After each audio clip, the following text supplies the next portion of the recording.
기자가 전해준 것처럼 오늘 오전에는 김현태 특전산 707 특수임무단장에 대한 증인 신문이 있었고요. 지금은 곽종근 전 육군 특수전 사령관에 대한 증인 신문, 지금은 대통령 측의 반대 신문이 이어지고 있는 상황입니다.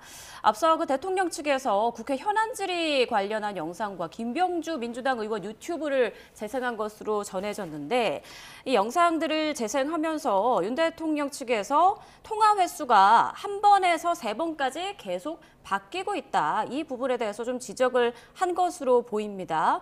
곽종근 전 사령관의 어떤 진술에 대해서 좀 신빙성이 떨어진다, 이런 부분을 강조하고 싶었던 걸까요? 네, 진술의 일관성과 관련해서 통화 횟수라는 것은 대통령이 전화했던 측면에 있어서는 헷갈리기 좀 어려운 측면이 있는데 1회와 3회는 너무 좀 다소 차이가 있는 거 아니냐, 이런 질문이 있었을 것으로 보이고, 정확하게 기억하지 못하는 사정에 대해서 반대 신문 과정에서 이 부분은 이제 꼬집음으로 인해서 진술이 정확하지 않다. 그렇기 때문에 기억에 오류도 있을 수 있다. 이런 주장을 할 것으로 예상되는 상황인데요. 이에 대해서 곽종근 사령관이 왜 통화 횟수를 헷갈렸는지에 대해 합리적으로 설명을 했다라고 한다면 특별히 진술의 신빙성이 낮아지지 않을 수 있지만, 그 경위에 대해서 어떻게 설명하는지 좀 향후 확인해 볼 필요는 있습니다. 예. 자, 그 대통령 측에서 통화 횟수와 관련한 질문을 던지는 과정에서 윤 대통령이 그 질문을 던지는 송진호 변호사를 만류하는 모습이 지금 포착이 됐다, 이런 소식도 전해지고 있는데, 대통령은 왜 이 질문 던지는 걸 만류했을까요? 제가 좀 추측을 해보면은요, 지금 그 통화 횟수가 그러면 몇 번이었냐 확인을 해보자, 이렇게 되지 않겠습니까? 예. 그렇게 좀 한 번 했는지 두 번 했는지 세 번 했는지 하려면은 결국 비화폰의 통화 내역을 다 받아보면은 그날 그 문제되는 그 시간대에 그 통화 내역을 다 받아보면 다 밝혀질 일이거든요. 그렇게 됐을 때에는 결국은 그 통화 내역을 보관하고 있는 서버, 예. 대통령실의 서버를 압수수색해야 되는데, 예. 지금 그 수사기관에서 그 서버 압수수색 영장을 발부받아 좀 집행에 실패했거든요. 네, 경호처가 예. 거부를 해서. 그런데 이제 그럼 헌재에서 그럼 그걸 한번 받아보자, 이렇게 해서 사실조회를 보내고 하게 되면 또 이제 그러한 부분 해보자, 이렇게 할 수가 있습니다. 그렇게 되면은 윤 대통령에게 결코 유리하지 않을 것이기 때문에, 그래서 그 통화 내역 그걸 자세하게 또 들여다보자라고 할 수가 있으니까 예. 그냥 덮자, 이렇게 그만해라, 이렇게 했을 가능성이 있지 않을까 싶습니다. 근데 만약에 그런 상황에서 지금 수사기관에서 압수수색을 하는 걸 지금 경호처에서 거부하고 있는 상황인데, 만약에 헌재에서 이 사실관계 확인을 해보기 위해서 한번 그 서버를 한번 보자라고 하면 경호처가 거부할 수 없는 겁니까? 거부할 수 있습니다. 그거는 이제 사실조회를 보내는 거거든요. 예. 그리고 사실조회라고 하는 것은 압수수색 영장과 달라서 사실조회를 받은 기관에서 임의로 그 조회 대상인 그러한 그 정보를 줄 수도 있고 안 줄 수도 있습니다. 그래서 물론 안 줄 수도 있습니다. 그런데 그런 거를 사실조회를 보내는 것 자체가 부담이 될 수가 있으니까 그만 덮자, 이렇게 한 거 아닐까, 그냥 추측이 됩니다. 예. 네. 자, 지금 재판정에선 곽종근 전 사령관이 대통령 측의 반대 신문에 설명할 기회를 달라, 이렇게 말한 걸로 전해집니다.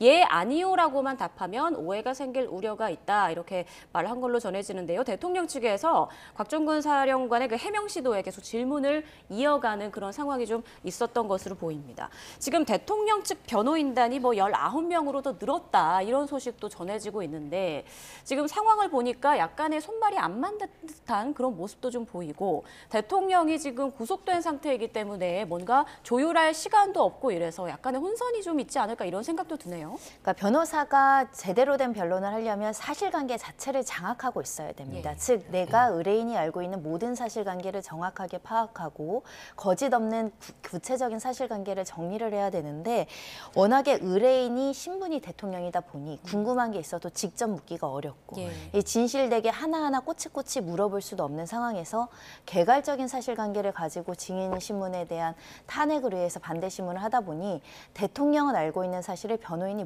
모르고 있을 가능성도 배제하기 어렵고, 또 변호인이 여러 명이다 보니까 이 A라는 변호사한테는 이 사실관계를 이야기하고 의견을 전달했는데 모든 사람에게 공유되지 않았을 가능성도 배제하기는 어렵거든요. 그러다 보니까 법정이라는 것도 생물과 같아서 내가 알고 있는 사실에 대한 변수가 시시각각 발생할 수 있습니다. 있습니다. 이걸 의뢰인과 변호사가 손발이 맞게 척척척척 해내가야 좋은데 변호사가 많다 보면 사실은 이게 업무 분담이 이제 나누어져 있다 보니까 실시간으로 소통이 안 되는 제한도 있을 수는 있습니다. 예, 아마 그래서 이제 대통령이 이 헌재 심판에 계속해서 출석을 하고 있는 게 아닐까라는 생각도 드는데 앞서 저희가 이제 전해드린 대로 대통령 측 변호인이 곽종근 전 사령관에 대해서 질문을 던지면서 뭐 예 아니요 라고 대답하는 것을 요구한 것으로 보입니다. 그러니까 그 이후에 더 깊은 설명을 하려고 해도 좀 막고 있는 그런 상황으로 보이는데 만약에 지금 정말 그런 상황이라면 재판관들이 그런 질의응답 형태에 대해서 좀 좋지 않게 볼 가능성도 있지 않을까요? 교수님? 근데 이제 시간이 한정되어 있기 때문에 지금 반대 신문 시간이 30분인가로 한정되어 있어서 만약에 증인이 길게 이제 진술을 하게 되면 그 질문 목록을 이미 만들어 왔는데 예. 그걸 다 못 물어보기도 전에 시간이 종료되고 또 문영배 그 권한대행 소장 같은 경우에는 추가 시간을 별로 안 주는 그런 거에 배려를 양쪽 다 안 하는 걸로 이제 이렇게 보도가 되지 않았습니까? 그러다 보니까 변호사로서는 마음이 급하니까 그런 것들은 이제 예 아니오로 대답하라라고 아마 한 것 같고 그러면 그 설명이 필요하다라고 느끼면은 아마 그 나중에 재판관들이 질문할 때에 그 점을 메모해놨다가 진술하라고 이렇게 추가 질문을 할 수 있을 것으로 보입니다. 예, 재판관들이 직접 질문할 수 있어 보입니다. 예. 네. 자, 지금 곽종근 전 사령관의 이제 진술 내용이 계속 전해지고 있는데요. 그 자수서에 끌어내라라는 표현이 어려워서 순화를 했다 이런 말을 한 것으로 전해집니다. 그러니까 지금 대통령 측에서 왜 말이 바뀌느냐라는 취지로 좀 질문을 던진 것으로 보이는데요. 일부 표현을 순화했던 것이다. 국회의원이 맞다라고 말을 했고요. 끌어내라를 데리고 나와라라고 본인이 순화를 했다라고 밝혔고 국회의원을 끌어내라는 표현은 정확하게 기억을 한다. 이렇게 말한 걸로 전해집니다. 이런 뭐 자수서에 있는 표현과 실제로 한 그 표현의 단어가 좀 바뀐다고 해서 어떤 법적으로 좀 달라지는 부분이 있나요? 표현이 다소 차이가 있다고 하더라도 증언의 내용의 구체적인 표현들에 가리키는 주된 줄기가 일치되고 일관된다고 한다면 신빙성이 높다라고 이야기를 할 수 있을 것 같습니다.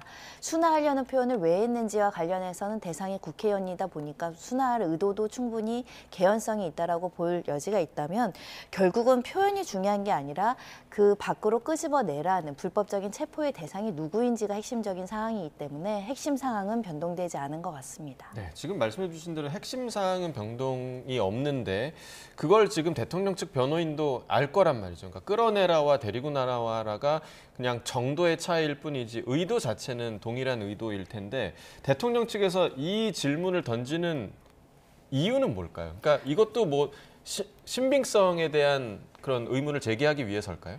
예, 그런 목적이 많아 보입니다. 그러니까 윤 대통령의 주장은 그 비화폰으로 곽승천 사령관이랑 통화한 사실은 있는데 비화폰으로 통화했는데 그때 아무도 다치지 않게 해라, 뭐 질서를 잘 유지해라 이런 말을 했다라고 지금 주장을 하고 있는데 곽승천 사령관이 하는 말이 거짓말이라고 이제 그거를 탄핵하기 위해서는 표현을 임의로 바꿨다 계속.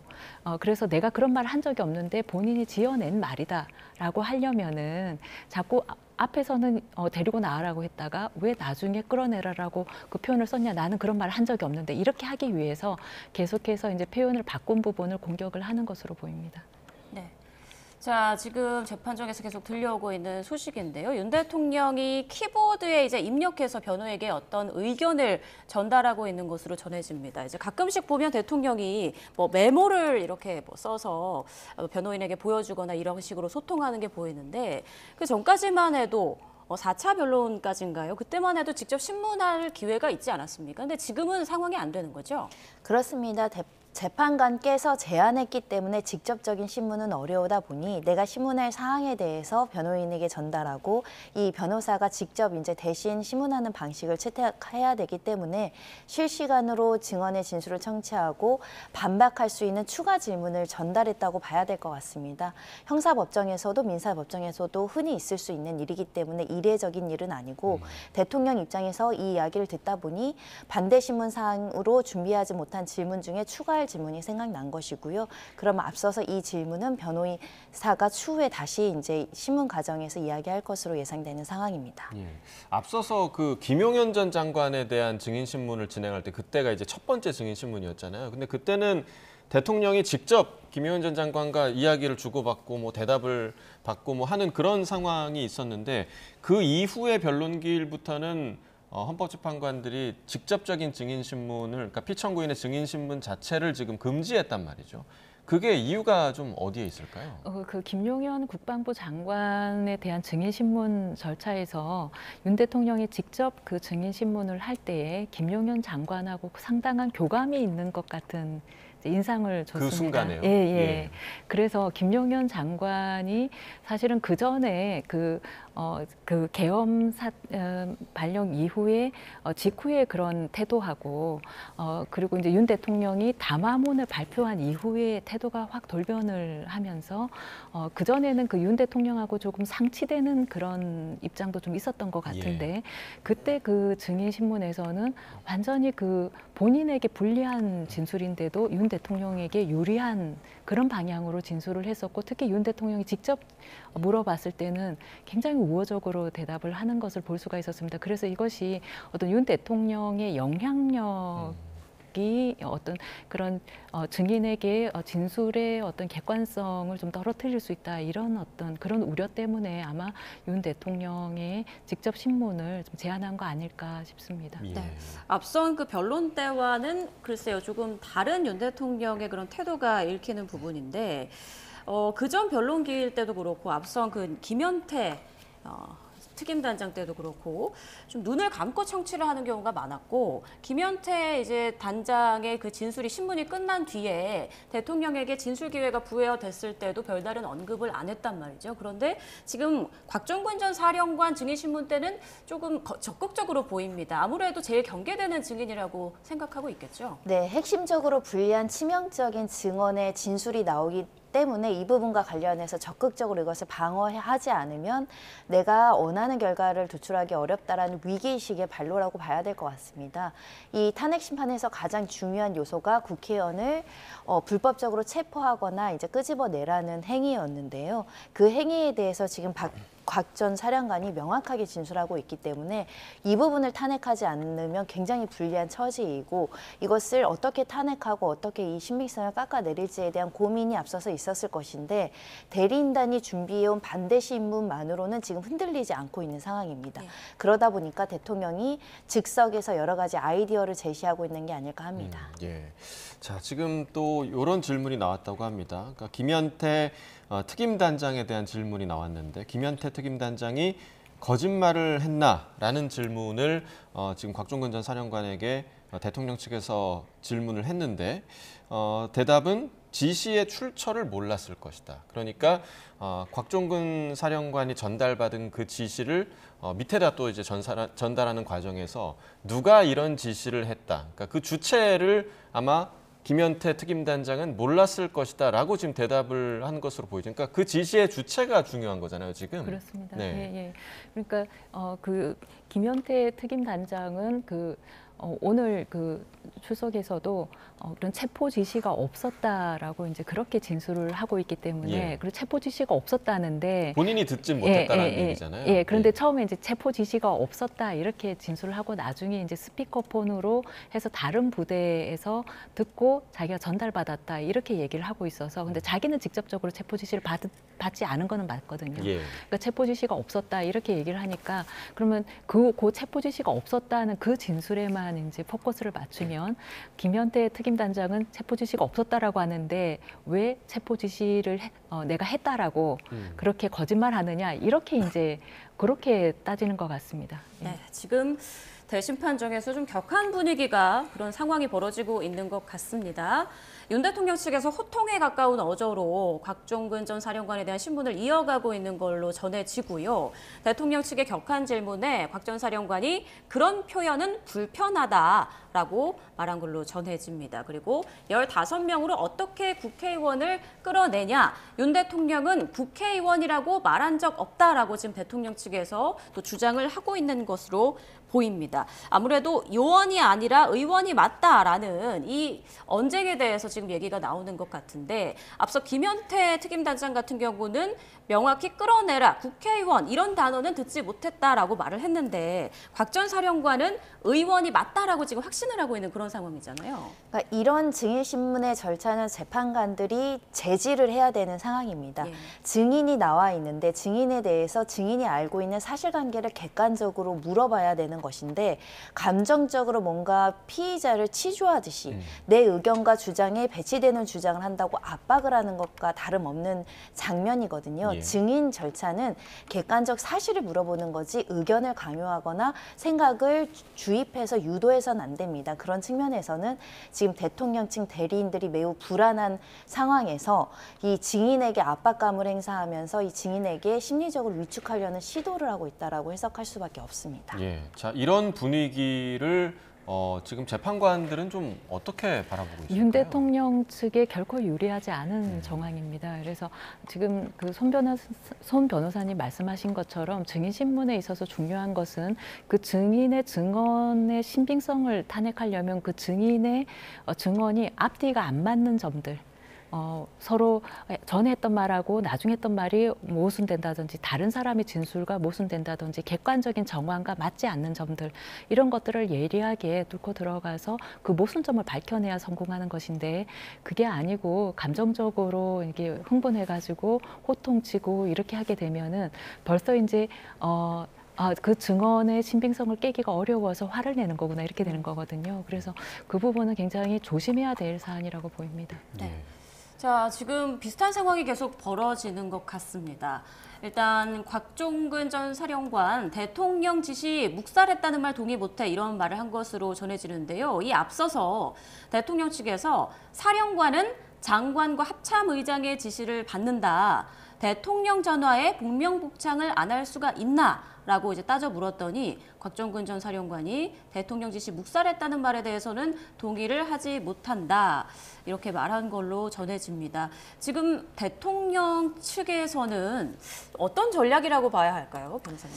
일단 구체적인 어떤 사실관계를 가지고 진술의 신빙성이나 모순점을 찾기 어려우니 일반적으로 가지고 있는 추상적인 어떤 질의응답을 통해서 조금 증인의 심리를 흐트러내려고 하는 전략이 아닐까라는 생각을 합니다. 왜냐하면 이 지금 지시를 어떤 지시를 묵살했는지라고 이야기했는지는 지금 확인을 해봐야 되겠지만 이 군 장성에게 그 명령을 제대로 수행하지 않고 대통령 군 통수권자의 명령을 따르지 않았다는 항명과 유사한 질책 아니겠습니까? 그런 만큼 지리상도 이 사건 핵심과는 좀 겉도는 주변적인 이야기를 가지고 증인에게 어떻게 보면 심리적으로 좀 밀어붙이는 상황이 아닐까 합니다. 예, 그러게요. 그러니까 지금 이 질의가 왜 나왔을지 사실 좀 의문이긴 한데 대통령 지시를 특전사령관이 묵살했다라고 이제 대통령 측에서 이런 취지를 얘기를 한 거고 특전사령관은 동의하지 못한다. 뭐 이렇게 지금 대답을 하는 것으로 보이는데 이런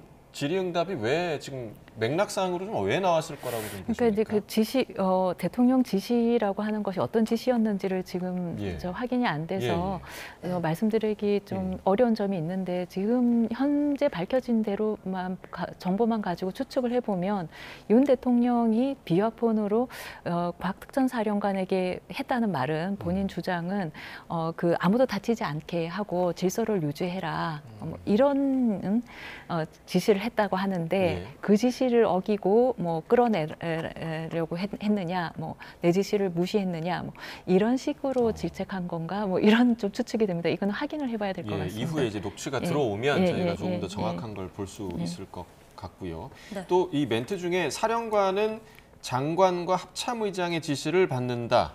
라고 얘기한 거는 대통령과의 연결성을 좀 차단하려는 얘기일까요? 그래서 그럴 것 같습니다. 그러니까 지금은 이제 지난 5회 변론기일에서 그 여인영 방첩사령관이 어떤 군 특수성에 대해서 얘기한 거랑 이렇게 일맥상통하는 부분인데 군의 특히 이 지휘관들이 어떤 그런 바로 장관한테 지시를 받고 그 부하들한테 전달하는 과정에서 보면 그러한 장관의 지시를 정확하게 그 워딩을 정확하게 그대로 한다 하기보다는 그 지시를 본인이 처한 상황과 본인의 매뉴얼에 맞춰가지고 자신이 이해한 명령 등을 하달하는 이런 형태고, 그렇다 그러면 그 지시는 대통령이 체포 지시 뭐 끌어내라는 지시 이런 것은 윤 대통령이 한 게 아니라 그 장관 김용현 국방부 장관 그리고 합참의장이 지시했다면 했지 내가 그런 지시는 한 적이 없다. 이렇게 이제 좀 이 연결 고리를 좀 끊으려고 한 거 아닌가 이렇게 추측이 됩니다. 예. 네. 자, 이제는 국회 측과 이제 윤 대통령 측의 주 신문에 이어서 지금 다시 국회 측의 재주 신문이 이어지고 있는 걸로 보입니다. 각각 15분 정도씩 이어질 것으로 보이는데요. 국회 측에서 또 통화 그 횟수에 대해서 언급을 했네요. 3번 발신 중에 2차례 통화를 했고 1차례는 불발이 됐다. 이런 내용이 전해지는데 이 통화 횟수가 많이 중요한 내용인가요? 일단 이 부분과 관련해서 구체적으로 이제 사실관계가 정확하게 진술되지 않은 부분을 꼬집으니 이제 국회 측에서 사실관계를 확인해서 그러니까 기억의 오류나 표현상의 착오가 있었던 이유가 그러니까 발신 횟수로는 3회인데 이와 관련해서 통화는 한 2번 정도 이루어졌을 수 있으니 이와 관련해서 표현상이 헷갈릴 수 있는 거 아니냐라는 점을 신빙성을 유지하기 위해서 이제 재차 질문하지 않았을까라는 생각이 들고요. 이 2번 통화한 부분과 관련해서는 앞서서 한번 2번 정도 통화했다라는 이야기를 한 적이 있었기 때문에 또 일관성을 유지하기 위해서 제주신문 과정에서 확인차 신문하지 않았을까 합니다. 네, 자 지금 윤 대통령이 변호인에게 뭐 구두로 또 메모로 지금 현재 의견을 전달하고 있는 것으로 보이고요. 그러니까 적극적으로 지금 윤 대통령이 개입을 하고 있는 것으로 보입니다. 또 손짓으로 지시하고 적극적으로 변호인과 의견을 교환하고 있다라는 소식이 전해지고 있고, 또 곽종근 전 사령관이 지금 대답을 한 사항 중 하나가 봉쇄의 목적을 달성하기 위해서는 지역을 확보해야 한다. 뭐 이런 이야기를 한 것으로 보입니다. 그러니까 봉쇄의 대상은 아마 국회가 되겠죠. 그러니까 앞서 김현태 특임단장과의 그 증인신문 과정에서도 정말 국회를 봉쇄한다는 게 도대체 어떤 의미냐라는 그런 질의응답이 계속 오갔는데 이게 지금 봉쇄라는 거는 어떤 지금 탄핵 심판 과정에서 어떤 의미를 가지는 의미입니까? 그러니까 국회 소추단 측의 입장에서는 이 국회 봉쇄가 그 의원들이 등원하지 못하게 봉쇄하는 것 이렇게 이해하는 것 같고요. 예. 그렇게 되면 국회를 무력화할 목적, 즉 국헌 문란의 목적 따라서 내란 목적을 입증하는 것이다 이렇게 보고 있는 것 같고, 그리고 윤 대통령 대리인 측에서는 이 봉쇄가 다른 그 의원이 아닌 일반 시민들, 그러니까 10시 반에 대국민 담화를 방송으로 해서 국민들이 상당수 그 국회 여의도에 있는 국회 쪽으로 몰려갔으니 그러한 시민들이 국회에 건물 안으로 들어가고 하는 것을 못하게 봉쇄해라. 이렇게 하는 그런 의미였다. 이렇게 지금 설명하고 있는 것 같습니다. 예.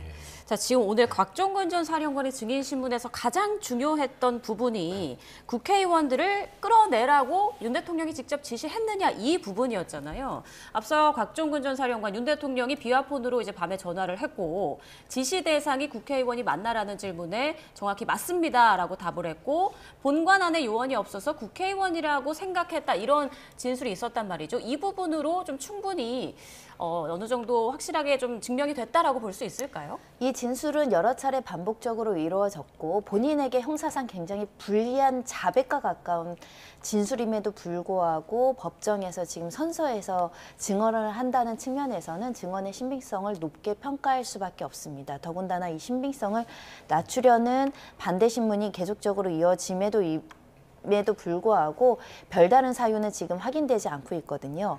이 부분은 소위 말하는 현재 윤 대통령이 겪어야 될 형사재판의 가장 유력한 스모킹건과 이 탄핵 심판에서 가장 유력한 증거로 활용될 가능성이 매우 높습니다. 그렇기 때문에 대통령도 지금 적극적으로 자신의 의견들을 피력하고 있는 것으로 보이는데, 한마디로 공범관계에서 자백하는 1인의 자백 진술 또는 그 자백을 토대로 유죄 판결이 나온다고 한다면 윤 대통령 사건에도 가장 유력한 유죄의 증거가 될 수 있기 때문에 예. 이 취지에 대해서 극구 지금 부인하는 공방과 설전이 이어질 수밖에 없는 상황입니다. 네. 자, 지금 국회에서 윤석열 정부 내란 혐의를 규명하기 위한 국정조사 특별위원회 3차 청문회가 진행되고 있습니다. 네, 이번에는 국회 연결해서 들어보도록 하겠습니다. 임성재 기자. 네, 국회입니다. 네, 현재 청문회 진행 상황 전해주시죠. 네, 오전 10시부터 국회 국정조사특위가 3차 청문회를 실시하고 있는데 지금은 잠시 정회했습니다. 특위는 우선 청문회에 불참한 김용현 전 국방부 장관과 여인영 전 국군 방첩사령관 등 4명에 대해 야당 주도로 동행명령장을 발부했습니다. 추상목 대통령 권한대행과 한덕수 국무총리, 정진석 대통령 비서실장 등은 증인으로 출석했습니다. 야당은 최대행이 계엄 국무회의에서 받았다는 비상입법기구 예산 편성 관련 문건 일명 대통령 쪽지의 질의를 집중했습니다. 특히 당시 최대행이 문건을 받은 구체적인 경위와 내용 그리고 윤 대통령의 지시라고 생각하지 않았는지 등을 캐물었습니다. 이에 최대행은 지시라기보다는 이 참고 자료라고 생각했고 이 계엄과 관련한 문건으로 인지했지만 우리는 이것을 무시하기로 했으니 덮어놓고 보지 않았다고 말했습니다. 비상입법기구가 국회를 강제 해산하고 이 국회를 대체하는 기구라면 위헌적이라고 생각하지 않는지 물음에는 내용은 알지 못한다고 답했습니다. 최대행은 또 비상계엄의 위헌성을 묻자 자신은 계엄 당시 했던 게 국무회의라고 생각하지 않는다고 강조했습니다. 여당은 최대행이 마은혁 헌법재판관 후보자를 임명하지 않은 배경을 부각하는 데 상당수 질의 시간을 할애했습니다. 민주당의 주장과 달리 마 후보자에 대해선 여야 합의가 없었다는 취지입니다. 여기에 최대행은 지금이라도 여야가 합의해주면 임명을 하겠다며 기존 입장을 유지했습니다. 여당은 또 지난해 12월 국회 본회의에서 한 총리 탄핵소추안을 국무총리에 준해 야당 주도로 통과시킨 것을 둘러싼 의견도 물었습니다. 당시 한 총리가 대통령 권한대행이었던 만큼 대통령에 준해 국회의원 200명의 동의가 필요했고 그렇다면 탄핵소추는 무효라는 논리인데요. 한 대행은 헌재가 하루빨리 의결종족수 등의 결정을 해야 한다며 관련 의견을 정식 문서로 제시하고 있다고 답변했습니다. 네, 또 청문회장 밖에서도 여야가 헌법재판소를 두고 공방을 벌였다고요? 네, 국민의힘은 헌법재판소의 공정성 문제를 파고들었습니다. 권영세 비대위원장은 신년 기자간담회에서 많은 국민께서 헌재 탄핵 심판의 공정성과 헌법재판관의 이념적 편향성을 우려하고 있다고 목소리를 높였습니다. 앞선 비대위 회의에서도 윤 대통령 탄핵 심판을 무리하게 밀어붙이고 대통령 변호인단의 증인과 증거 신청을 대거 기각하는 등 편파적인 모습을 보이고 있다고 주장했습니다. 반면 한덕수 총리 탄핵 심판의 경우 긴급하게 결론 낼 필요가 있는데도 헌재가 늑장을 부리고 있다는 게 여당의 지적인데요. 권성동 원내대표는 비대위 회의에서 윤 대통령 탄핵 심판과 비교하면 형평성에 크게 어긋난다며 졸속 탄핵을 즉시 각하하라고 요구했습니다. 민주당은 그러나 수많은 증인과 증언으로 내란 사태의 진상이 밝혀지고 있다고 반박했습니다. 박찬대 원내대표는 정책조정회의에서 오로지 윤 대통령과 국민의힘만 상식과 상상을 초월하는 거짓말과 궤변으로 국민을 기만하고 있다고 날을 세웠습니다. 특히 헌법재판관을 색깔론으로 위협하는 것도 모자라 비상계엄의 불법성을 증언한 증인이 민주당에 회유당하고 있다고 협박하는 등 망동을 일삼고 있다고 주장했습니다. 진성준 정책위의장은 윤 대통령의 강성 지지층을 겨냥하는 발언을 내놨습니다. 진 정책위의장은 일부 극우 세력이 윤 대통령 탄핵 찬성 입장을 내비친 일반인의 신상을 유포하고 협박하는 일까지 벌이고 있다며 이들을 색출해 법과 원칙에 따라 엄중하게 처벌해야 한다고 촉구했습니다. 지금까지 국회에서 YTN 임성재입니다. 네, 지금 헌법재판소에서는 윤 대통령 탄핵 심판 6차 변론기일 진행되고 있습니다. 오후 2시부터는 곽종근 전 육군 특수전 사령관에 대한 증인 신문이 이어지고 있는데 양측의 주 신문에 이어서 지금은 국회 측의 재주 신문이 이루어지고 있고요. 국회 측과 대통령 측 양측 간에 뜨거운 공방이 벌어지고 있는 상황입니다. 네, 이 가운데 윤 대통령은 굉장히 좀 적극적으로 변호인의 그 질문에 좀 개입을 하는 그런 장면을 좀 보여주고 있고요. 뭐 메모를 전달한다든지 아니면 키보드에 입력을 해서 보여준다든지 아니면 직접 귓속말을 한다든지 해서 대통령 측의 신문에 좀 많이 개입을 하고 있는 그런 상황으로 좀 보입니다. 네. 지금 가장 최근에 올라온 지금 곽종근 전 사령관의 이야기를 좀 정리를 해드리면 국회 측에서 지금 재주신문이 진행이 되고 있는데 요원 의원 이 문제를 지금 얘기하고 있는 것으로 보입니다. 요원이 아닌 의원으로 이해를 했나라는 질문에 곽종근 전 사령관 네라고 대답을 했고요. 그러니까 국회의원 끌어내라라고 했던 대통령의 지시를 지금 재확인한 것으로 보이는데 사실 이 부분이 오늘의 가장 좀 키포인트가 될 만한 부분이었잖아요. 네, 그렇습니다. 끌어내라는 대상자가 과연 누구인가에 대해서는 국회의원님이 명확하고 아주 강명하게 지금 진술하고 있기 때문에 흔들리지 않고 국회의원에 대해서 끌어내라는 지시가 있었다라고 이야기를 합니다. 이 진술이 이제 객관적 자료에 의해서 이제 뒷받침되게 되면 매우 높은 신빙성을 가지게 되는데요.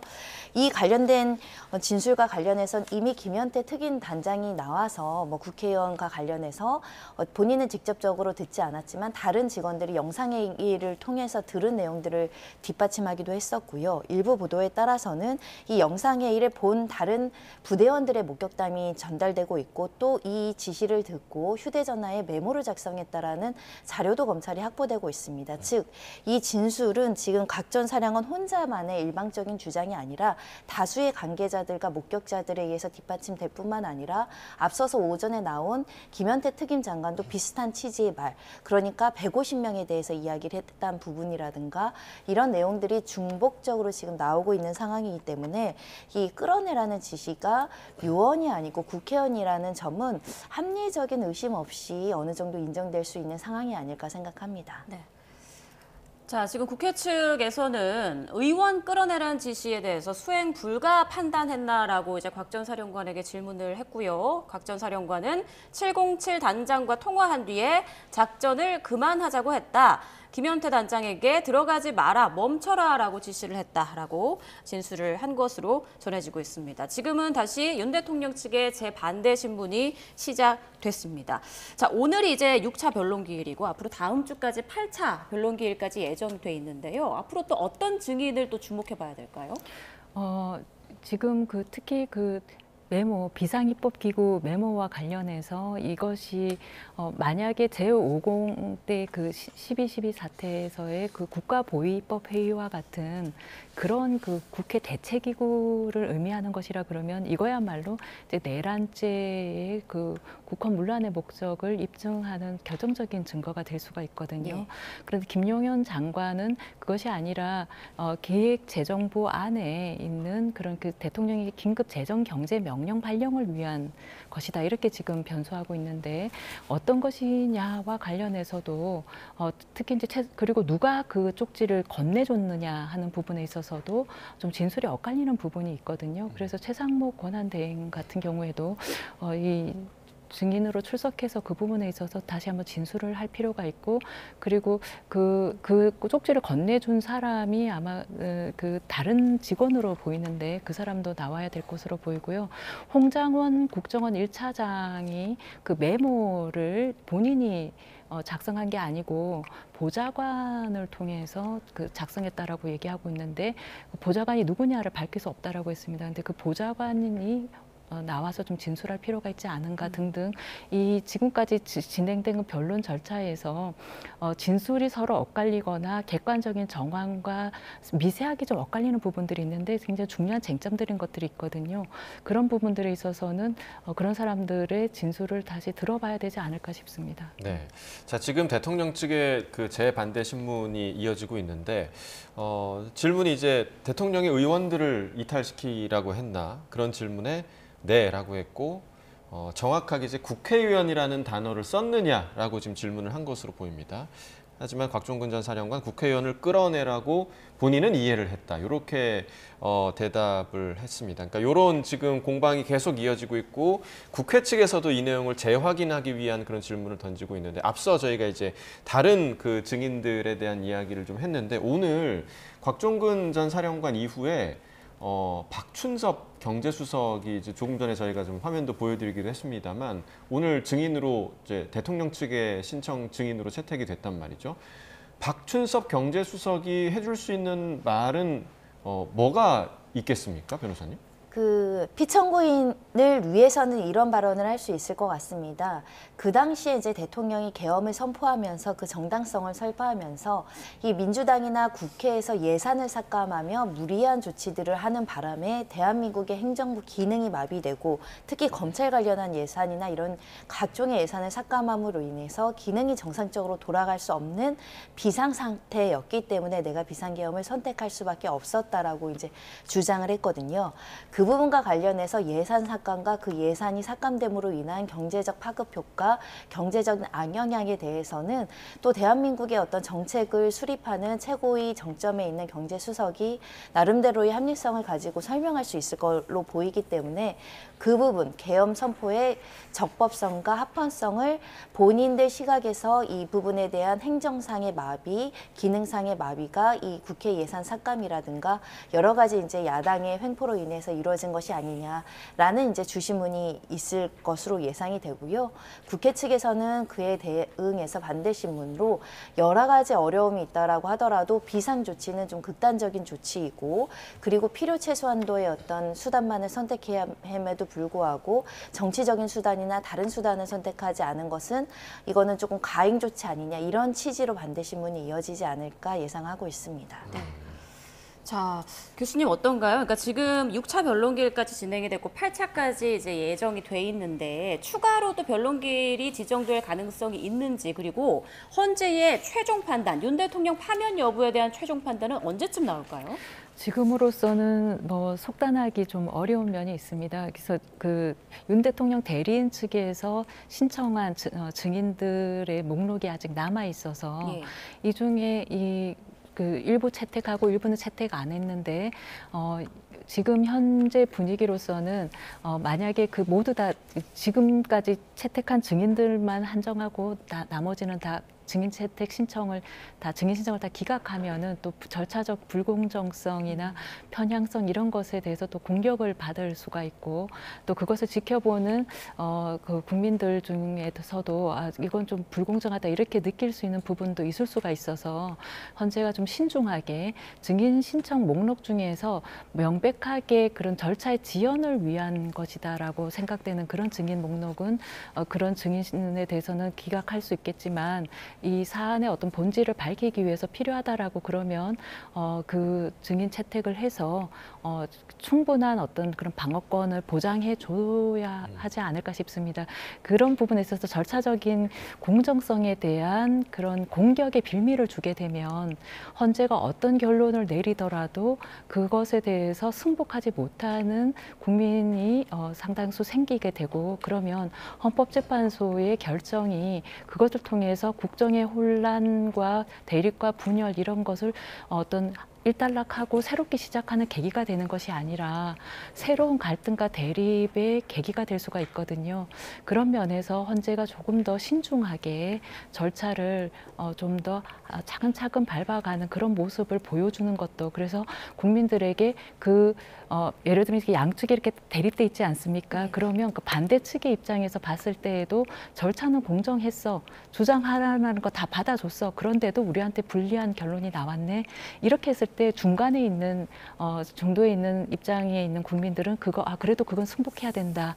이렇게 돼서 헌법재판소의 결정을 승복하고 우리가 다시 새로운 또 한 걸음을 나아갈 수 있는 그런 계기가 될 수 있거든요. 그런 면에서 헌재가 신중하게 결정하기를 바랍니다. 네. 자, 지금 계속해서 이제 대통령 측의 재반대 신문이 이어지고 있는데 결국에는 대통령이 대통령으로부터 국회의원을 끌어냈느냐라는 이 말을 직접적으로 들었느냐 안 들었느냐를 지금 대통령 측에서 집요하게 질문을 하고 있는 것으로 보입니다. 의원 끌어내기는 불가능하다라고 대통령 측에서 주장을 했고 지시할 수가 없다라고 주장을 하기도 했고요. 이에 대해서는 그리고 끌어낸 뒤에 그 인원들을 이동시킬 버스 같은 게 있었냐. 그러니까 그걸 미리 준비하고 간 게 맞냐 이렇게 좀 질문을 했는데 곽종근 전 사령관 준비 없이 갔기 때문에 추가적으로 이 부분에 대해서는 현장에서 지시를 받은 상황이다. 이렇게 지금 설명한 것으로 전해지고 있습니다. 이 부분에 대한 진실 공방이 계속해서 좀 이어질 것 같은데 이게 사실 진술에만 의존할 수밖에 없는 상황 아닙니까? 그렇지는 않습니다. 증인 진술이 있고 그와 객관적인 사실로서 뒷받침되는 정황이 있다라고 예. 한다면, 그러니까 시계를 되돌려서 그날의 현장으로 간다면 단순히 아까 오전에 이제 증인신문에 나왔던 김현태 특임 단장은 국회의원에 대한 체포 지시는 듣지 않았다라고 했죠. 그럼 군 병력을 다수 이렇게 국회에 진입할 목적이 무엇이었는가에 대한 설명이 있어야 될 것 같고요. 대통령이 직접 이렇게 사령관한테 전화를 2차례 해서 무언가 지시를 했을 것이라면 굉장히 중요한 내용에 대한 지시가 있었을 겁니다. 그럼 국회의원을 끌어내라는 지시 아니면 어떤 지시를 내렸는지에 대해서 확인이 돼야 될 것 같고, 영상회의를 통해서 대통령이 지시하지 않았는데 사령관이 독단적으로 군사 반란을 계획하지 않았다고 한다면 국회의원을 왜 끌어내라고 한다거나 의결 종족수에 대한 150명의 이야기가 나올 것인가, 이런 객관적인 정황에 대해서 이것을 반박할 수 있는 내용이 나와야 되기 때문에 현재의 객관적인 정황은 각 전 사령관을 그 지시를 받은 다수의 사람들이 존재하기 때문에 이 진술 자체를 완전히 배척하기는 어려운 상황이다라는 점에서는 지금 대통령 측에서 우리는 그렇게 이야기한 바가 없지 않느냐, 그게 불가능한 거 아니냐, 준비되지 않았느냐, 이 정도의 반대 신문만으로는 깨트리기 어려운 상황이 아닐까 합니다. 네, 지금 윤 대통령은 재반대 신문에서 계속 변호인과 적극적으로 의견을 교환하고 있는 걸로 전해지고 있고요. 곽종근 전 사령관, 대통령과 장관으로부터 철수 지시를 받은 적이 없다. 그리고 선관위 등의 임무 중지를 보고한 뒤에 철수했다라고 밝혔고요. 지금 대통령 측 신문하는 그 변호인을 최거훈 변호사에서 윤갑근 변호사로 교체했다라는 부분까지 전해졌고요. 자, 그리고 이제 국회의원이라는 표현에 대해서 대통령 측에서 계속 문제 제기를 하고 있는 것으로 보이는데, 앞서 곽종근 사령관이 국회의원으로 이해했다라고 말한 부분에 대해서 지금 계속 집요하게 파고드는 것 같아요. 그러니까 법적으로 그 목적어, 그러니까 누굴 끌어내라고 지시를 받았느냐, 국회의원이라는 단어가 있고 아니면 그 부분을 혼자서 이해한 부분, 법적으로 좀 어떻게 받아들일 수 있을까요? 그것이 이제 지난 그 변론기일에서 여인영 방첩사령관이 지적한 부분인데요. 그러니까 지금 문서로 이렇게 그 지시가 하달된 게 아니기 때문에 다 모든 지시가 구두로 다 전달이 되었습니다. 근데 구두로 전달하는 과정에서 정확한 워딩이 이렇게 전달된 게 아니고 각자의 입장에서 자신의 위치와 매뉴얼에 따라서 달리 이해한 내용을 가지고 지휘를 했다, 이렇게 주장하고 있거든요. 그래서 그 점 때문에 윤 대통령이 본인은 의원이란 말을 쓴 적이 없고 끌어내라는 말을 한 적이 없다, 이렇게 주장하지 않습니까? 그러면 정확하게 어떤 워딩을 썼는지는 지금 곽종근 특전사령관도 끌어내라고 한 말은 맞다라고 지금 주장을 하고 있는데, 그 부분의 어떤 신빙성을 깨기 위해서 데리고 나와라고 처음에 얘기했다가 왜 끌어내라라고 말을 바꿨느냐 하는 게 이제 그런 주장인 것으로 보입니다. 그래서 어쨌든 의원이란 말을 안 쓴 거는 맞는 것 같아요. 의원이란 말은 안 쓴 것 같고 안에 있는 사람은 다 끌어내, 이렇게 말했을 가능성은 있어 보이는데, 그때 그 상황상 보면은 그 본회의장 안에는 의원들 말고는 그 계엄군은 한 명도 안 들어가 있거든요. 그러니까 요원을 끌어내라라고 하는 것이 끌어낼 요원이 없었다라고 하는 말이 좀 더 정황에는 부합되고, 그리고 정황상 요원은 나가라라고 하면 되지 그렇죠. 끌어낼 대상은 아니란 말입니다. 예. 그렇기 때문에 그래서 끌어내라라는 말을 한 적이 없다라고 굳고 윤 대통령이 부인하는 것도 아마 그런 이유가 아닌가 싶습니다. 네.